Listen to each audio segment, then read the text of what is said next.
Yo, what's up, everybody? I am back and I'm going to be doing my NBA season update.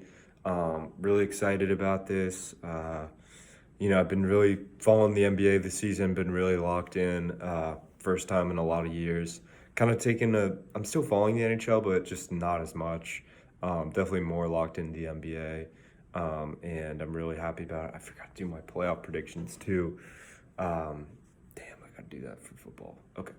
But anyways, let's knock out this NBA video, let's get right into it.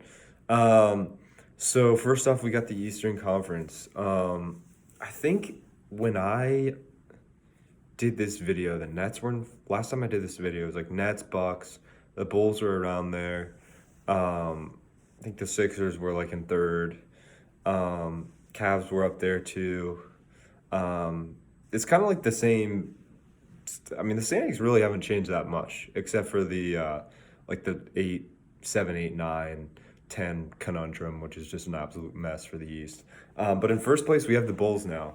The Bulls are legit now. I think at the beginning of the season, I was kind of like, they have four really good players, but will it work? And it's definitely working. I mean, they've managed to turn their team around basically in an off season and like a trade deadline. I mean, before they got Vucevic, they were horrible. They got Vucevic, they got Lonzo, they got DeMar, and then they still had Levine. So this is a really really good team. They do need a depth bench piece. That's the one thing they're missing. They could probably use some more size too, but they need some depth. They lost Patrick Williams for the year. They're getting Kobe White. They got Kobe White back, which is nice. He's a good backup point guard to have, but they need depth for size. And I was talking to one of my friends who's a Bulls fan. I think they're going to try and trade for Jeremy Grant from the Pistons. I don't know if that'll work or not, but they're thinking about that. The bottom line is they need depth down low. They need some more depth for their bigs, and that's something they gotta address if they want to win the finals. But if they can do that, they gotta. They're legit. So, I'm interested to see them in the series against like the Nets or the Bucks, like how that would shape up. It really would be interesting. So in second place we have the Heat. The Heat have been playing great recently. I knew Hero was going to have a bounce back season, and he certainly did. Butler's been playing really well. They've got a great roster. Like if you just look at the roster, it's really solid. And I think we knew that, and that's why they were so well rated going into the season. But a lot of guys, like they've had Gabe Vincent, Max Struss, Yurt Seven, Caleb or whichever Martin it is. I think Cody or Caleb Martin. Like those PJ Tucker have just been giving them really good minutes off the bench, and that's what you need to be a good NBA team. And those random guys are giving them great minutes, and then their starting lineup is insane. Like they've got Hero, Lowry, Jimmy Butler, Bam. I'm missing somebody, but obviously stud starting lineup.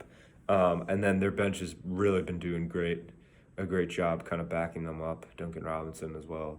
So love to see that for the Heat. I still need to watch them more. I feel like obviously they're legit. I don't know if they're a finals contender. I do think the Bulls are a finals contender. Next up, we've got the Nets. Obviously really interesting, seeing Kyrie Irving come back. He will be playing in road games only, which is really weird, and I think that'll probably be the same all year. I don't think he's getting vaccinated if he hasn't already done it now, but kind of strange. It's a great morale pickup, I feel like, to get him back, and he's been producing in the games that he's been back. They're a really good team. They've got great depth. I mean, they beat the Lakers on Christmas Day. I mean, the Lakers aren't that great, but they can take care of things even when they don't have Durant. Harden can kind of sail the ship. They've got really good depth players. They've got Patty Mills. They've got Nick Claxton. Bruce Brown's done well. James Johnson from Wake Forest stepping up from them. So I mean, they've got good bench pieces, and I think that's something you need to accept about the Nets. And if you're if you're not, then you're not really watching them play. Um, at number 4, we've got the Cavaliers. So I will say, obviously, again, this is a surprise. I definitely thought, I thought they were gonna make like the 7 to 8 seed, and not be this high up. I still think that's definitely something that could happen. Obviously, they lost Colin Sexton, and I think he won't be coming back to the team since they've proved they can win without him. But Darius Garland has turned into an elite guard. He's fulfilled his potential. He can lead a team. He can be the best player on the team, and lead the team to a championship. Um, Jared Allen was an incredible signing for them. Having him with Evan Mobley is just absolutely insane. Um, and then they have someone else who's good too. They have Laurie Markkinen, I guess, but I'm just trying to think of their other big. But that three-headed monster. I mean, they have 3 7-footers in their starting lineup, and then they have Dean Wade, who's been playing great minutes. Shouted him out before. And then of course Garland. Garland's got like Steph Curry range. I mean, this guy can shoot. He's going to be an all-star. He's really having a breakout season, and it's great to see because we heard a lot about what he could do from scouts potentially, and he's fulfilling that right now. So, shout out to the Cavs. They're definitely a legit team, and we'll definitely see them in the playoffs. Moving up, 5th place, we've got the Bucks. I'm not gonna spend too much time on them. Obviously, we know their team. Obviously, we know what they can do. Um, Kind of in that finals hangover mode right now. Like they're not dominating, but they like could finish first. Like it's close type kind of deal. Obviously they're going to be a contender in the playoffs. Again, finals hangover, kind of that type of deal. So they're not, not really in first, but obviously they're a contender. Don't want to spend too much time on them. Moving on, we're going to move on to the 76ers, who are in 6th place. I love the 76ers roster. I love watching them play. I think Tyrese Maxey is one of the most underrated point guards in the league. Great driving to the basket, pretty good three-point shooter when he gets hot. Actually plays surprisingly aggressive, good defense. I love watching Niang play, awesome shooter. Shout out to him, kind of a random player. Curry, Danny Green, like this team is loaded with three-point shooting. They also have who's that guy? Let me mention his name. What's his name? It might be. Oh no, it's Isaiah Joe. Isaiah Joe, another great shooter that they've got on the team. This team's loaded with shooters, and then of course they've got Embiid. Tobias Harris, probably a reason why they're not higher. He's not had a great season, not producing to his contract, definitely. He's been mentioned actually in some trade talks, so I wouldn't be surprised if the Sixers dumped his contract. And of course, the Sixers need to get Ben Simmons, need to liquidate him for something. But I think they pretty much have the same record if they had him in their lineup. So they're doing a good job, and you like to see that. Next up, we've got the Hornets. I still don't really know what to make of the Hornets. They have a good roster, obviously. They're led by Gordon Hayward. They're led by LaMelo Ball. PJ Washington was out for a little while. He's back now. Same with Rozier. The main thing with the Hornets is consistency. First, I'm interested, how can they do against teams that they're competing against, right? So they're competing against the Knicks. They beat them the other day. They're competing against the Sixers. They beat them the other day. Then they lose at home to the Magic. And that's like my question mark for the Hornets. You beat all these good teams and then you can't beat the Magic at home. Like how can I, you know what I mean? Like it's just teams like that in the 7th seed can't afford to lose games like that. So, I think the Hornets will continue to stay in the spot if they're consistent, and I don't see where that comes from, I can't promise that's going to happen. So that's my take on the Hornets. The Wizards are in the 8th spot. I love the Wizards. Obviously, they're my favorite team, and look, the Wizards are going to continue this, and if not, be better. You have to look at what they were dealing with, right? They had Spencer Dinwiddie was out, Montrezl Harrell was out, Rui Hachimura was out, Thomas Bryant was out. They got all 4 of those guys back. Then you add that with Caldwell Pope, you add that with Beal, Kuzma, not Bertans. Avdiiv's kind of ass. Kispert's a good role player. Like, they just have a really solid roster. Like, and they have a good, like, and they have a best player. Gafford too is good. Like, and they have a best player. So like, Aaron Holiday's all right too. So, they just have so much depth on their roster. And I think if they can learn how to use that, they can move even deeper into the playoffs. Another thing with them too is consistency. Moving on to the Raptors. The Raptors, honestly, like, let's be honest, they have a decent starting five, like probably above average. They got Van Vliet, Gary Trent, Scotty Barnes has been terrific. Obviously, Siakam. There's definitely someone I'm missing. Oh, OG Anunoby. Like, great starting five. Their bench is really bad. They have an awful backup point guard. They've got Chris Boucher and Precious Achiuwa, but I just don't really like their bench. I don't like their depth. I just don't think they have a great roster. I think they need more talent, and that was part of the reason why they were so bad last year. And I think they're definitely missing Kyle Lowry for sure. So I don't think their roster is good enough. That's my answer. Number 10 is the Boston Celtics. So the Celtics, it's just kind of clear this chemistry isn't working out. This team isn't working out.